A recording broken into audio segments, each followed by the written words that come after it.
So that's why I have to view reality as this 13-day bubble.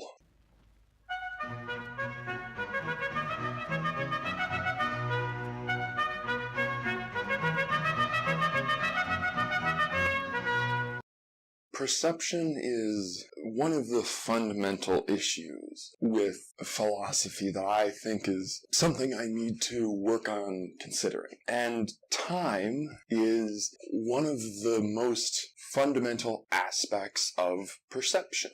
We perceive things as happening because they happen in separate times from each other. Even if the separation is infinitesimal, there is a separation because that is how we interpret things. Now, time, the problem with it is that it's not straightforward as I think people believe. Even if you have a much more scientific mindset, you can agree that time is not a straightforward thing. It's not something which happens and is constant and it has always happened. I know that there's some debate over if the Big Bang Theory is the truth of how the universe was created, how time would have happened before that, because as I understand it, the laws of physics were basically created around the time of the Big Bang. Certainly much of nature, or of physical reality, if you view it as a purely material thing, was created in that time. I mean, you might have maybe had quarks before that, but maybe not. Maybe they were created too. So there's one idea that in science even, that time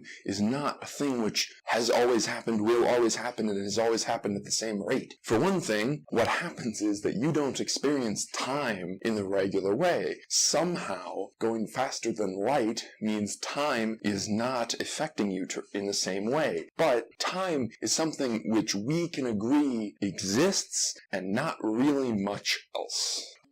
In a philosophical mindset, we can say that time is tied to perception. In fact, even that perception determines time. And I think the problem with this is that when we think of time moving forward, rather than time as a single moment, or at least a time just before and just after one particular moment. I think that's a problem. Not to say you can't plan for the future, but the problem with time is when you're looking forward in time, even as much as a month, time is infinitely slow. Yet when you're looking back on your life, which hopefully by the time you can comprehend this video is several years at least, you look back on those several years and they feel like a day.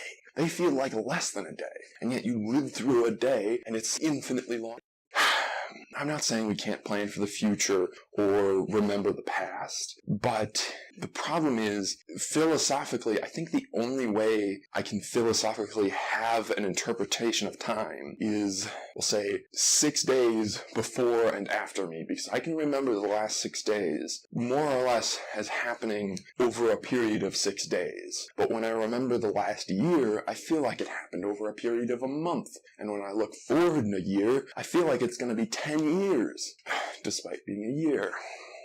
For a philosophical perspective, I have to view reality as having happened either in the exact moment, so reality doesn't exist because there isn't an exact moment, it's always passing and it's always the past. So saying the exact moment means you're talking about the past. Or a time around a moment, and that reality is always changing, but in this one fundamental aspect of time, it stays the same even if it moves, I guess, is the best way I can say it. Like you're driving in a car. Your car, it's moving forward or it's moving in a direction, and the world around you doesn't affect you because that is far away or very close, but it's not in the car. So I'm talking about reality as the car and the inhabitants of the car. So all I can say is that philosophically, I'm going to consider it as the time immediately around me, because all of the other time is not time. It's past or present, which are two fundamentally different, perhaps not opposite, but very different things, which happened or will happen, but are not yet or formally. And that's the only way I can really explain this. I mean, I've been explaining it, but that's the best way I can explain it. That all I can say is about the things which are or will be is that they are or will be, that I have to speak of things which were in the same way.